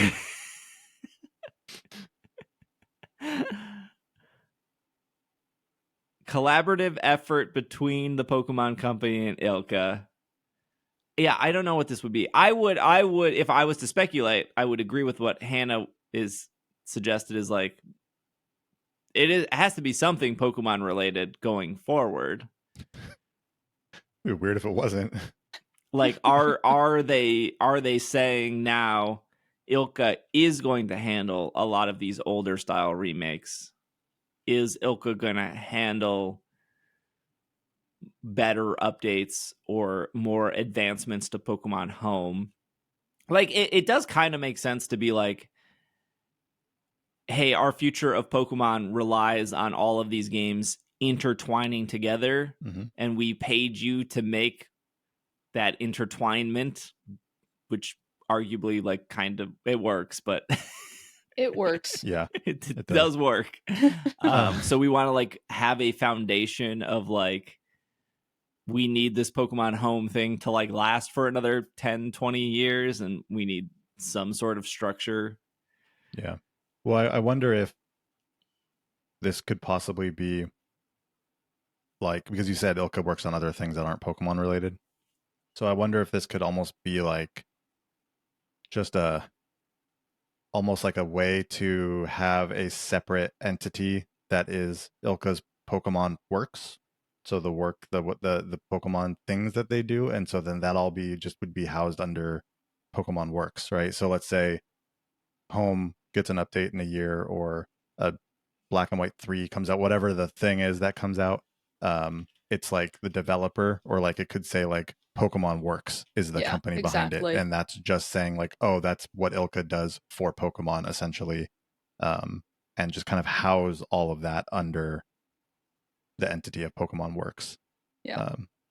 A jokingly critical part of me thinks that maybe they're doing this so that on the next remakes they don't have to have the name ILCA on it. Yeah, that's actually that is like sort of what I was actually thinking too. It'll just say Pokemon Works. You don't need to know. You don't need to know. Right. I mean, like, we joke about how BDSP are bad, and I don't think any of us particularly liked that game that well. Joking about it, it's just bad. Yeah, and I was probably the most critical on it. But I have also met people that are like, oh, I liked BDSP, like, and I do think of like the bubble we're in of like really hardcore Pokemon players, so we're more critical of things, we're more aware of things, right? Like when I was talking to Wood on his podcast, the Nintendo podcast, and I was like, man, I hated in Legends when you used a move like Rock Slide, it would only hit one Pokemon instead of like all the Pokemon, because that's just not, Rock Slide just never worked like that. And he was like, oh, I didn't even notice. And I was like, what? You didn't notice? You didn't notice that Rock Slide didn't hit like. And he's like a hardcore video, like he's in video games. He's like a hardcore player, but he's not like a hardcore Pokemon player. So I do wonder how many people that are not like hardcore bought BDSP and was like, this is service, like this is fine, like I enjoyed it. Or is it just like the hardcore fans that are like, I never want to see ILCA's name again? It's probably a mix. A lot of people bought Brilliant Diamond Shining Pearl. We know that. The numbers are very high for that game. Mm-hmm. I also know people who had I know at least one Gen 4 fan, I think 2, who were really looking forward to it and looking forward to it being the game that brought them back to Pokemon, and then were extremely disappointed by it. So I don't think it's just the hardcore fans, but I'm sure there are. I also know some people who enjoyed it, so I don't know. Yeah, I think it's a game. I think there is something to being in the bubble, like Steve was saying, and also having. I think there's a lot of people who are very vocal about how much they dislike the game, right? And what you hear from are people that are very vocal about, you hear the worst and you hear the best, right? And you don't hear the middle so much. And if people thought the game was fine, I don't think there's a whole lot of people super vocal about how fine the game was, right? Or like if they played through it and they're like, yeah, it was a Pokemon game, like it was nice, or like, hey, it was a revisit to Sinnoh, it was a revisit to a game that I played 10 years ago, 15 years ago, whatever it may be. I don't think there's a whole lot of that out there. So yeah, I'm sure there are a lot more people, and to your point, like they sold a lot, so clearly like people were buying it. And now I guess, like, did they sell a lot initially and then it fell off, or are they like consistently selling it afterwards? There's that question, because I'm sure a ton of people bought it initially just because, one, it was a Pokemon game, it was a November release Pokemon game, Yeah. And two, people didn't know. I mean, they saw the trail. We saw the trailers and everything, but of course we're gonna like buy it and play it. And then when you played it and we're like, oh, this is not what we're dealing with. Yeah. My hope is that they learned from some of the criticisms. Yeah, I mean, I haven't played a lot of other ILCA games. I don't think I've actually played any other ILCA games, but I've been told they're not a incompetent developer. So again, I don't know how much of Masuda or literally any other Pokemon Company influence is like, we don't want you to add your own creative flair. We don't want you to fix these issues. We're not giving you extra time or extra budget to quality test these. Just put it out. It needs to go out. Because the one thing I did hear, which again, there's not like any articles or proof, is that ILCA did not have a lot of time to make these games. That's the theory that I really like, that Pokemon was really planning on just making Legends Arceus and then kind of decided way later than they should have that they also needed to make an actual remake for Sinnoh, and that's when they brought ILCA in for it. But there's no proof on that, I think. Well, that would be good and fine. So then what's their excuse for their own game of Scarlet and Violet and how broken that one's been? It's not broken in all the same ways. No. Yeah, they're just broken in different ways. I've been playing Let's Go for the last week, and it is crazy how polished that game is. Like, I hate bringing up Let's Go because people are like, that's the worst game, skipped it, blah, blah. But they're just complaining about like the motion control, which is like whatever. Like, that's not even the part that bothers me about that game. It's like, I love the comment of, that's the worst game, I skipped it. Yeah, I didn't give it any time. I didn't play it. I didn't try it at all. It's the worst game. Just like so much about Let's Go that is like, for the record, I don't think like Let's Go is a perfect game. Like, there's like two trainers like right before you get to Verilion City that are standing far enough apart, but not far enough apart where your character can't walk between them, even though like visually your character should be able to walk between them. Like, there are issues, but like there's just so many little things in Let's Go that just add up to like, they thought about this or they cared about this, or like, again, Let's Go is like the first game to have the PC Anywhere. It's the first game to have Pokemon in the overworld. Like when the shiny spawned in, they had like sparkles around them. You could lock a Pokemon so you couldn't accidentally throw it out. Like it was the first game with sizes, even though like the sizes didn't like, you could tell that they were like thinking ahead of like, we want big Pokemon and we want small Pokemon. There's just like so many little things. Even like when I was battling Misty, I was like, oh, whoa, she has like a Psyduck. Like she didn't have a Psyduck in like red and blue. Like that's like, that makes sense. She had the Psyduck in the anime. And then like the Psyduck had confusion. And I was like, oh, they gave it a psychic move? I don't even like remember. Like, yeah, why would they not? That's like a good like move pool for her to have. And I was like, okay, cool. That's fine. I'll bring out my like Nidorino against like the Starmie. And I was like, oh, the Starmie has a psychic move too. I thought I was like good here. Like I was like, like even going into the gyms and how like the gyms are redesigned and they have like people in the stands like cheering you on and looking down. And then I just like think of Scarlet and Violet, and like we were watching like a tournament with Scarlet and Violet, and they're on like the beach, and it's like this empty beach, and there's like two grandmas, the same exact model, like behind you, like cheering you on. And you're like, I can see both at the same time. Why is grandma here twice cheering me on in Scarlet and Violet? And you go into like Brock's gym and like I'm like counting the trainers, and I was like, there's so many different trainers sitting in the stands that like you only really see for like 10 seconds because like they don't appear in battle, but it's just like thematically feels so good. But to like, be fair, Grandma could have a twin. Just saying. And Let's Go is a much smaller game. It is smaller, yeah. It is smaller, but at the same time, there are a lot of good details in Scarlet and Violet too. I think that there are plenty of small details that it's clear they put effort into that game. It's just also clear there are places it falls short. Yeah, they absolutely put effort into that game, and I do love Scarlet and Violet. I think we all do love Scarlet and Violet. I'm still playing it. I mean, we all still play it, like, but I also really do love Let's Go, and I love the animation style and just the way that they did everything. Obviously, very focused toward bringing Go players into the and it succeeded at console that. games. Yeah, absolutely, and it really did succeed. But yeah, that game was great.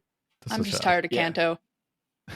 Yeah, no, that's really tired of Kanto. That's like a fair complaint argument. I remember I remember an Instagram comment of somebody saying, "Let's Go is just a watered down version of Pokemon Yellow," and I was like, "You're like, one, you're terribly wrong, and two, your argument doesn't even make sense. Like, there's the only thing that you could maybe make the argument for of like being watered down is you can't battle wild Pokemon. Instead, you have to catch them. And I will die on the hill that battling wild Pokemon has not been fun or interesting in like a decade. There is nothing like, even going back to like Sun and Moon, and you're in like in the wormholes, and you're like, your only option to catch Latias in the wormhole is to put it to sleep and to false swipe it and then to just chuck Pokeballs. Like no one is doing that any different than what you are doing. You are just putting it to sleep, false swiping, and just chucking as many Pokeballs as it. Just eliminate the middleman and let me chuck Pokeballs like in Legends Arceus. I didn't battle a single wild Pokemon in Legends Arceus. I just snuck behind it and hit it in the back of the head with a Pokeball, and it made a really satisfying noise,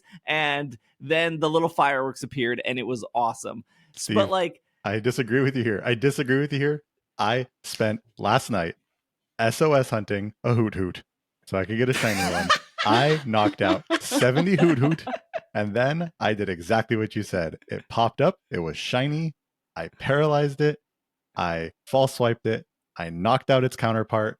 And then I caught it in a luxury ball, and it was glorious. And that is amazing. And SOS hunting is the best mechanic that Pokemon has ever created.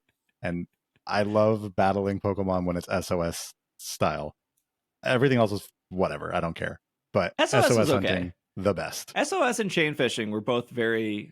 Chain fishing also good. And horde hunting. Yeah, chain fishing. Horde hunting was fun. those are all minus great. that horde hunting worked at like 3 frames a second. Yeah, there was that. I felt like my DS was gonna overheat and explode every time 5 Sevipers came on screen. But like, yeah, like everything I already said about Let's Go, Pokemon in the overworld, like mass release, favoriting universal box, but also like there's that whole brand new scene with like Leaf after you catch Mewtwo that's really great. They added megas. It's a whole new storyline. There are still people that don't like. I could tell that you didn't play Let's Go Pikachu, Let's Go Eevee because you'll say like, oh, it's the same story. It's not. It's a complete like Blue shows up, your rival's different. Like there's different, like there are like set battles that are very similar, and there's like even like they expand on the Marowak storyline, and then like spoiler, your rival gets the Cubone that you end up saving, and that's like really cool. There's Mega Evolution in the game. Surprisingly, that they for whatever reason they're like, we'll put megas in. Yeah. There's that weird candy system that is like exactly the same as Legends Arceus with Grit, where you like have to invest the candy into. And then on top of that, not only are there more trainers on every route to battle, which I think is actually a curse to me because I hate battling the dude with like 5 Magikarp. They put more trainers on every route, but also when you beat the game, there's 153 like brand new battles. Like it is a small game. Do they have a Meltan versus Meltan and Melmetal versus Melmetal battle? I'm almost positive there's a Mew versus Mew, so there should be a Meltan versus Meltan. Interesting. I know for sure there's Mew versus Mew and Mewtwo versus Mewtwo. I actually don't know. Maybe there's 151 battles. I think there's 153. I think there's a Meltan versus Meltan. Maybe there's not. I thought it was 151, but there's I over 150. There's over 150 battles post game, and some of them are really clever. Like the Metapod versus Metapod is like ironically like dumb and funny, right. But like the Hitmonlee versus Hitmonlee one is probably the most memorable one I had. Or Golbat versus Golbat was also really tricky, and I like those battles because they're not the traditional like I'm gonna come in with like my Pikachu and you have 5 Magikarp and I'm just gonna spam Thunderbolt. Like those battles felt like genuine puzzles. Mm-hmm. There's a lot of battles where you could just like toxic protect or whatever, like the Chansey battle. Mm-hmm. But you can't like the Golbat battle that doesn't work at all because you can't toxic Golbat because he's poison. Anyways, like again, it's a small game, but it's beautiful. And there's like literally no actual, like I'm not falling through the floor. I'm not running at like 3 frames a second. Everything works. Wasn't Let's Go the game where you would reset your RAM for shiny hunting? Was that situation? Yeah, that wasn't a real thing. Okay. Got it. I was just trying to think I know there was like a shiny that was the reset the RAM controversy. Game. Yeah, that was made up. That's right. I think you're what's funny is as you've been explaining all of this, the bubble that we're in kind of showed up again, right? Because it's like I think a lot of people that played Let's Go Pikachu, Let's Go Eevee, whether they were a hardcore player or not, they took it at like the thought of like, oh, this is like Pokemon Yellow. Yeah. Right. And maybe the people that played Pokemon Yellow, they might not remember like every single detail about Pokemon Yellow in the same way that you They should have been forced to play Pokemon Yellow before playing Let's Go and then suffer because those games are so hard to go back to. They really are. Yeah. They really are.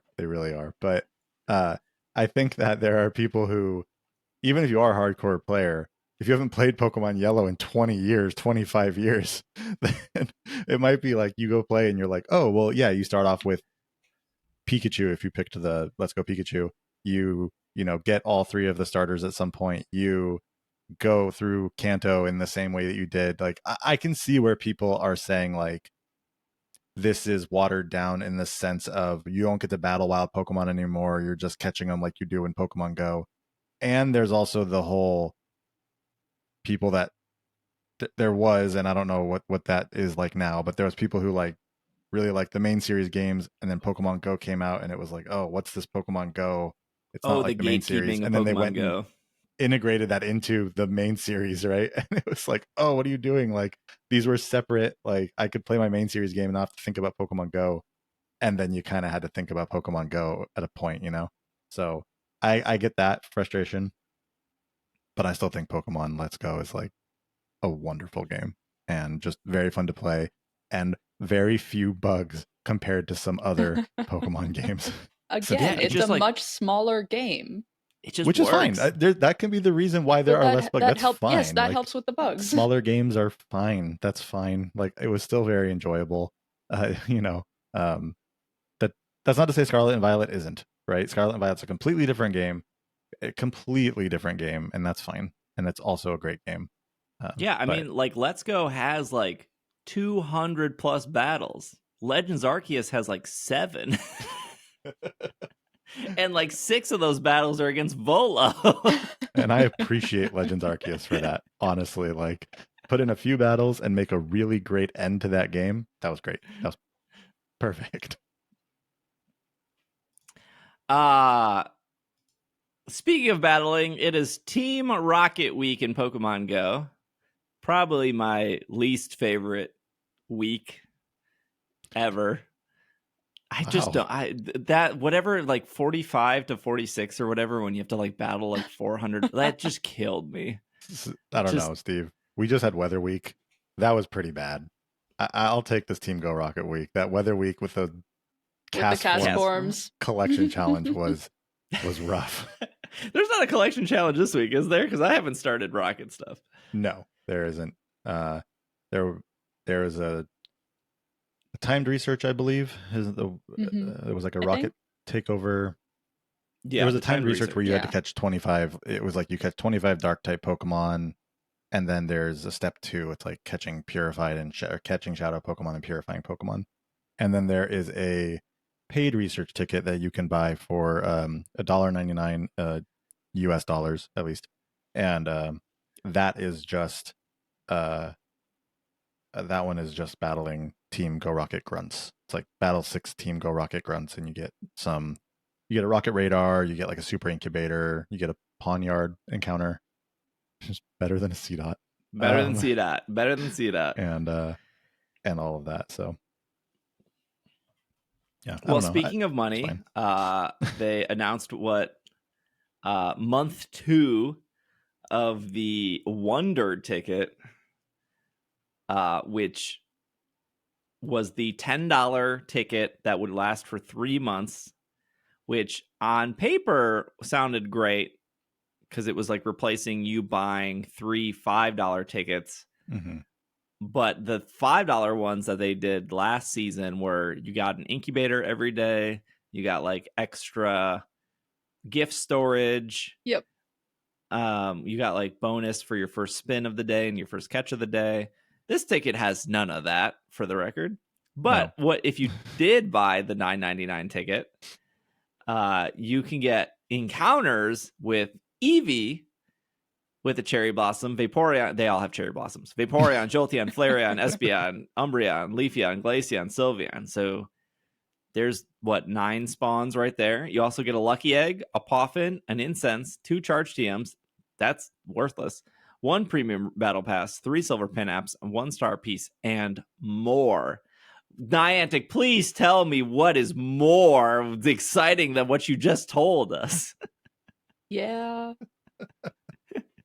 And then new if flowers? You forgot what the first part included, that was a Poiple helmet, an encounter with Pokemon. Niantic doesn't even remember what Pokemon you encountered. Premium raid pass, a Lucky Egg, an Incense, a Star Piece, and more. Stay tuned to see what part 3 would be. These aren't new flowers, but the only time we've seen them before, I think, was the spring into spring event last year, almost a full year ago. Okay. They were new then. Okay. Got it. Okay. That makes sense. There is very little that they could introduce in wait, what month are we in? The next month's April. So there's very little they could introduce in May that would make this ticket, this $10 ticket, worth anything like one of the $5 tickets was in the last season, where you got an incubator every single day. for a month. It's wild how we're even able to compare these, that they are technically supposed to be the same thing, but in execution, they are really not. Yeah. One is $5 cheaper. You got, for $15 in that season, you got like 92 incubators if you did whatever, if you did every day. Like, you can't even start to compare those to each other. It's so different. I don't know. I was hoping when they said $9 or $10 for 3 months, I was like, this is awesome. You guys, this is the right direction. No more like, if I have to buy $10 every 3 months instead of $5 every month, like, sign me up, saving money. This is so lackluster. Yeah. We better get 75 incubators next month or something. Or else I don't see anywhere near comparison to this last season. Maybe they went with really high the first season that they were doing, because that was the first season they did. This was last season, right? They've done similar things before that, but where that it was the like first time seasonal, where it was like said like, okay, this is going to be for the next 3 months kind of thing. So they went really big season 1. They're going really low season 2, and then that's what I've been thinking, like and trying to figure out middle ground, like kind of even it out a little bit. Or it was just them putting out something in the wintertime. The things that cost money in the wintertime are usually the most exciting parts of Pokemon Go in that season. Yeah, that's true. They could have also been a little bit of a gearing up for like Sinnoh Tour, like giving items and things that you could then, because I know people that were like using saving stuff and being like, oh well, I'm going to use this all during Sinnoh Tour because we're I saved all mine saving the incubators. Oh, yeah. I don't have that self-control, so I did not do that. But you know, saving up all that for Sinnoh Tour and then using it all at once, and now it's like getting into Go Fest. But I feel like they could maybe this next season they could jump it up, or even next month. Like I said, maybe we're gonna get 75 incubators next month. Who knows? Or in May. But yeah, no, not as good. There was a new event they announced for London. From March 29th to April 15th, they are celebrating London's Game Festival. There's an in-game offer, 50% off a special bundle, which is 2 incense, 2 super incubators, 2 lucky eggs for 320 coins. See, this is what I was talking about. This is a good deal compared to something in Pokemon Sleep.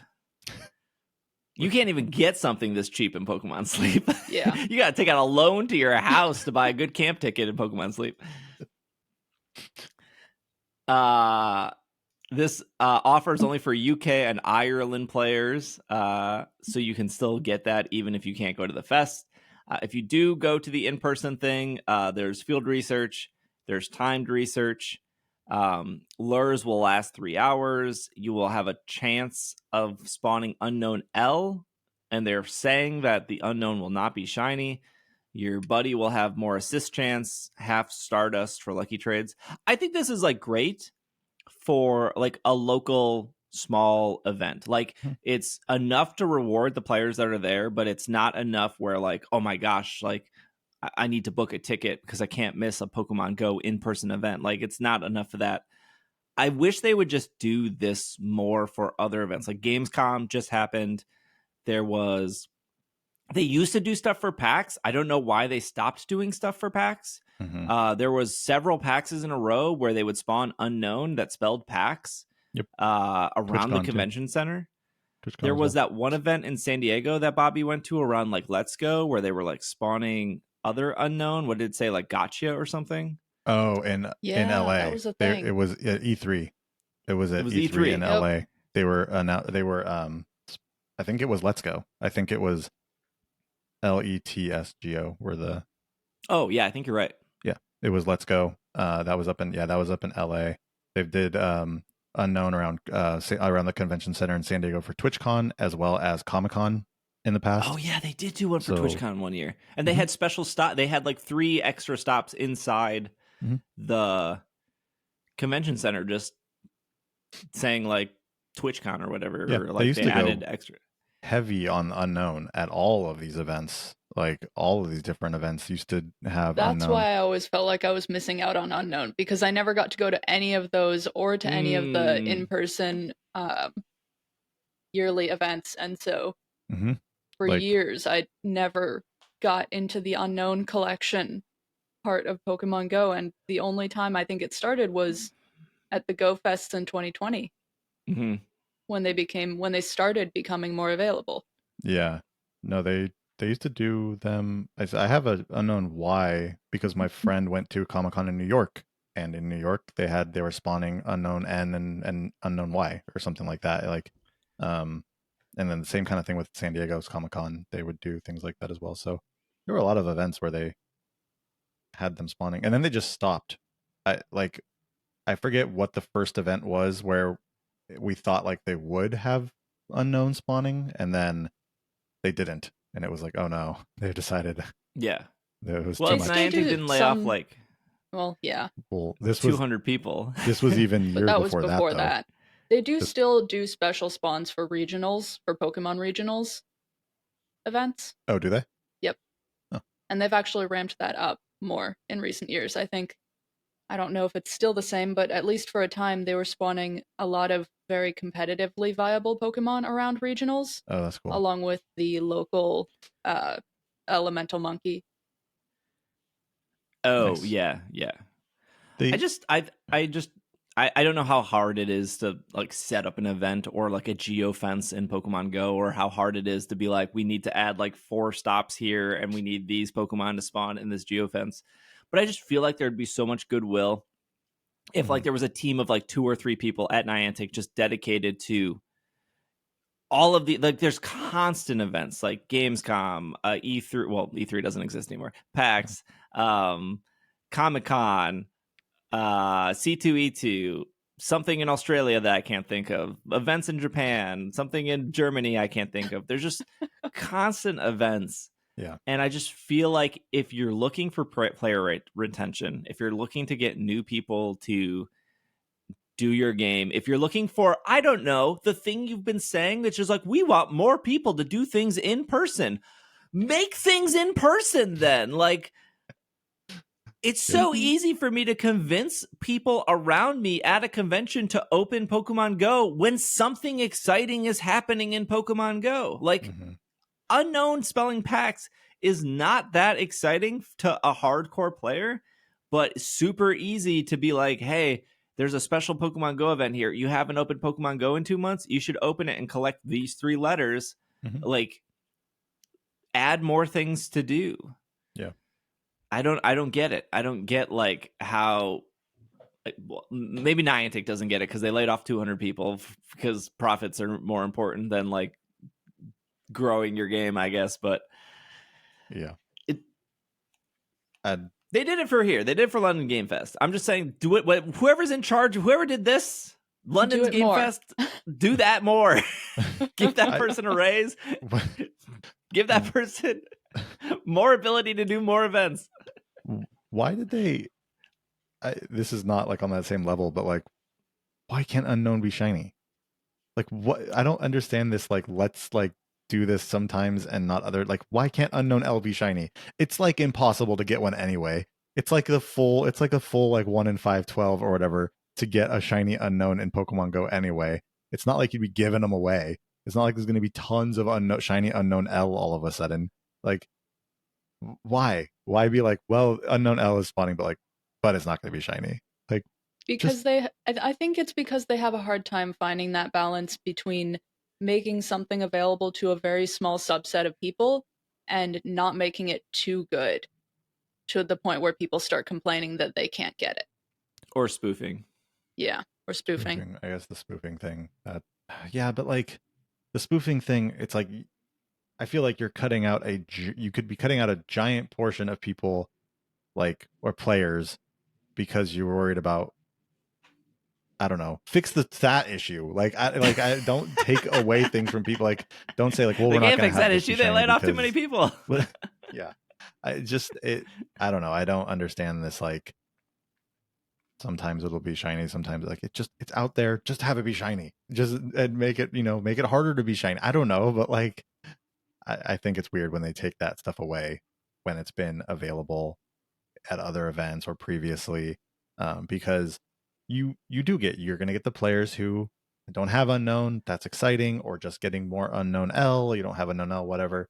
And then you have players who like they have 150 unknown L, but like just make it shiny. Give it a chance to be shiny, and those people are also going to be like, oh, cool, like great, I can maybe get a shiny one. Am I remembering right that in the past, shiny unknown has only been available to people who have paid money for a ticket? No, somebody got a shiny unknown at like a global Go Fest, and they didn't have it. No, maybe they did have a ticket. Because wasn't unknown is only ticket holder plus incense spawn, right? I think so. Most of the time. There wasn't a Sinnoh ticket. What? Global ticket, was there? Yeah, there was. Sinnoh Global Tour ticket? Was free. Sinnoh was free for the global event. Yeah. But you had to have an incense. Yeah. To get unknown, which is still technically a paywall. Popping an incense is still technically. Are the London games unknown that are spawning not off incense? They're just spawning throughout the event? They should just be spawning. That's how it worked at PAX. They did not say you need incense to spawn these unknown. Okay. The ones in Comic-Con were not incense spawns. Can the unknown that spawn in the world just like randomly be shiny? I would assume so. I mean, who's seeing that? You're more likely to win the lottery than to see like a random wild unknown. That's not true. Spoofers are seeing that. They're seeing them everywhere. No, yeah, but I just was wondering if more likely to win the lottery. I don't know why that just like hit me. Wasn't Unknown F in raids after a Go Fest? And it was shiny, but it was like 1 in 512. But it was like the only way to get shiny Unknown F was to do dollar raids. Because I don't think Unknown Shiny F has ever been in the wild. I think it's only been in raids. Unknown Shiny F, you're saying? Yeah.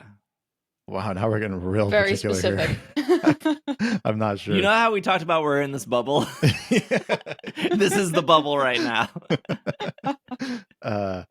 But even, I mean, if that's the case, like you can still do free raids. There's not a paywall there. Like you still have a chance at a shiny unknown with a free raid. Yeah, it's true. Yeah. What you do? I mean, like it's a 1 in 512 chance, but you can literally go do a free raid with the free pass given to you for the 1 week it's spawning, and you can get a shiny unknown. It's very technical. Like it's very splitting hairs, I guess, but like it's technically free. I guess you gotta. I don't know.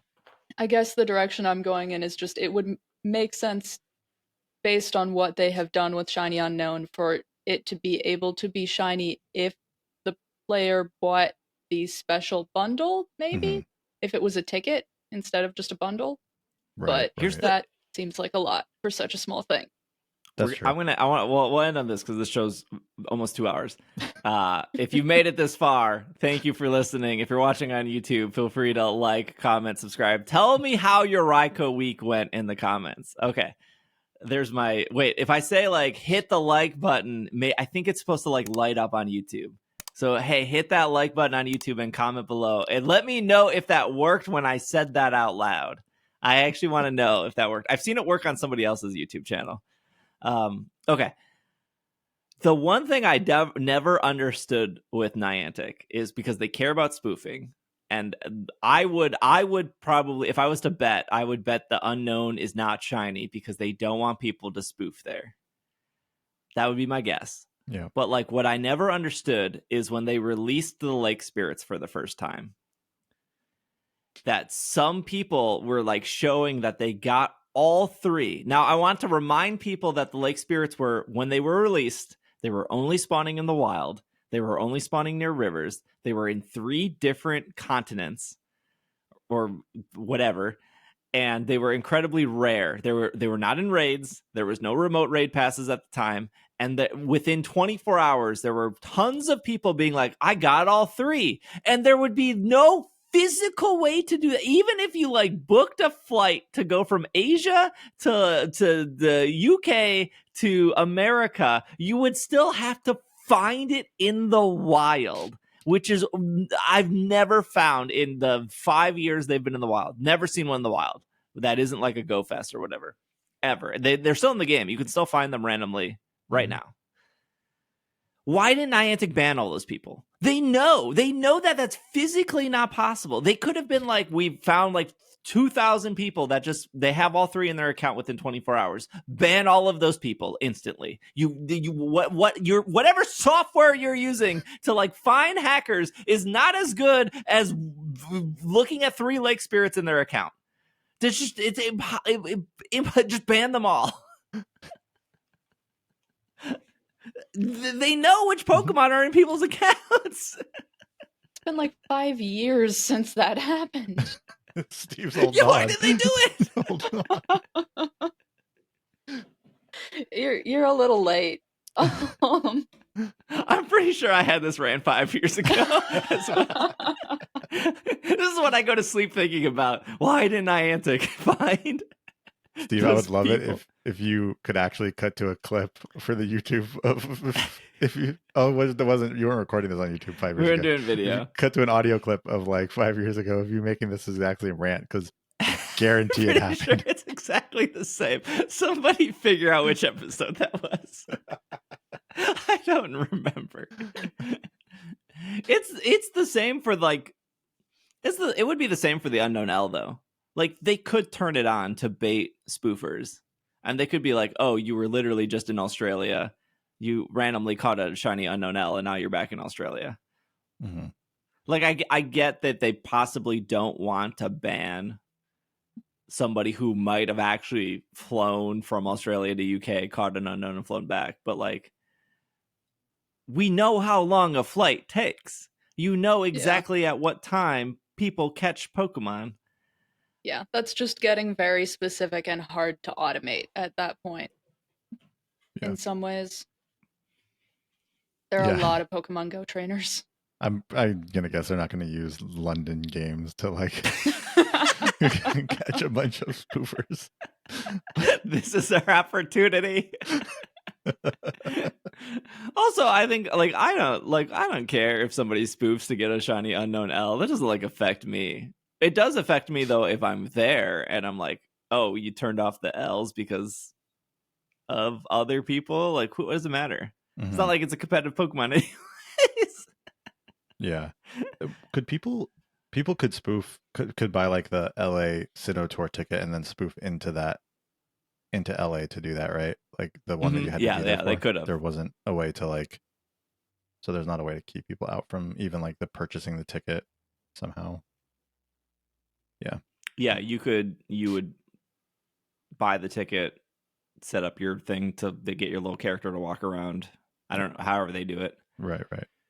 There was like a lot of spoofing people on TikTok where I would be scrolling and they would be doing a live where they like have their name covered up, because that's like a big way that Niantic can tell. Obviously, if you just show your trainer name. Yeah. So they would always have like their name covered up. But then some of the spoofing software would also like remove your name from when you joined a raid, which I thought was interesting. I only watched this because I was like, I actually don't know how these people operate. So like they would join a raid and everyone else's name would show, but their name would be invisible, which was interesting. But man, I got them for like 2 months straight, like different people who, and now I don't see them at all anymore. So I don't know if the algorithm just doesn't do it, but I would also see them come back and be like, oh, Niantic banned my account, so this is my secondary account. And then like they would be like, oh, Niantic just banned that one, so this is my third account. I don't understand like you're so addicted to a game that you have to like cheat in to have fun, but then you're also getting your accounts banned. Yeah, you're not, and they're doing the thing Pokemon, that's like crazy to me is they're doing things that cost money. Like raiding and inviting people to raids costs you money. Right. And to like, oh, it's going to get banned. It might get banned. But maybe they're trading maybe they're like getting Pokemon and then trading it to like a main account that is their actual account, and then they're catching all these cool Pokemon, and then they have them on their main account, right? And then that account gets banned.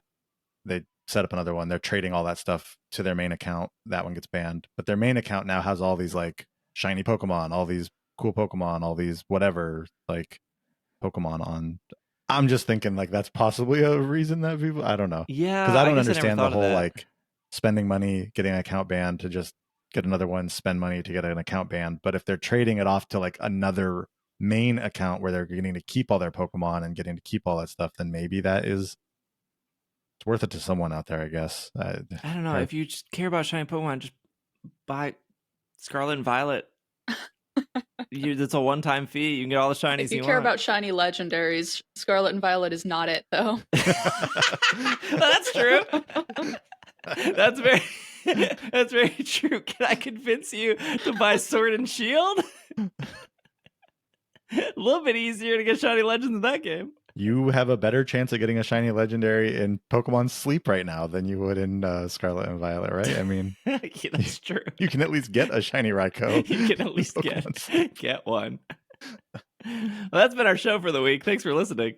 We will be back next week. I will be at so next weekend is the Europe International Championships.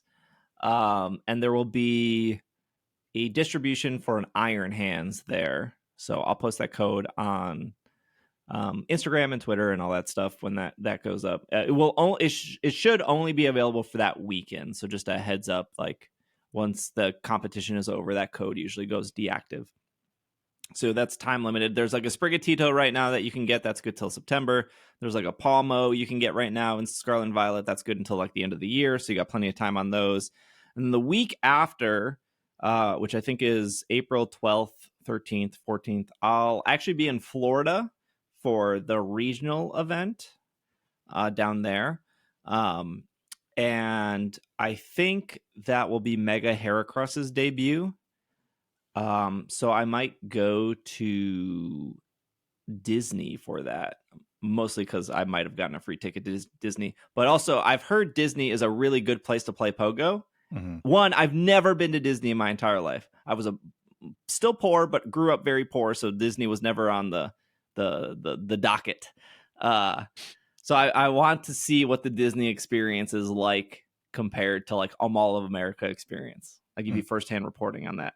But also, I think it's a good place to probably do mega raids, right? Like, I'm assuming everyone says Disney's good to be. Wait, is Mega Heracross coming out that weekend because the regionals are in Florida and Heracross it's just Bug Week that weekend. It just so happened. It's just a coincidence that maybe. I mean, it's just. I don't think so. Yes, it's possible, but you're giving Niantic way too much credit right now. Yeah. I think though on that Saturday, I'll try to do a community meetup in the free part of Disney, which I don't know what that's called. Disney Springs. I think that's the free part. So I'll post something in like Discord and Slack because I know there's surprisingly a lot of people that live in Florida. I didn't know if you guys knew this, but it's a very populated state. Not a very good state, I will say, but a very populated state. Oh no. Mm-hmm. Yeah, I'm not going to say anything about Florida. You can direct all your stuff to Steve on that. No one could possibly defend Florida. The one thing they have is Disney. That's it. It's Universal. Yep. Even people who live in Florida hate Florida. Come on. We all know this. Okay. So I'll keep you guys updated on that as we get closer to the regionals and all that stuff. So thank you, Hannah. Thank you, Bobby. Thanks for making it to the end. This has been another episode of the Pokemon Podcast, and we are super effective. Super prioritizing the main skill seed over a second Raikou. Effective. Yeah, I should probably do that too. Probably. Yeah, for your Igglybuff.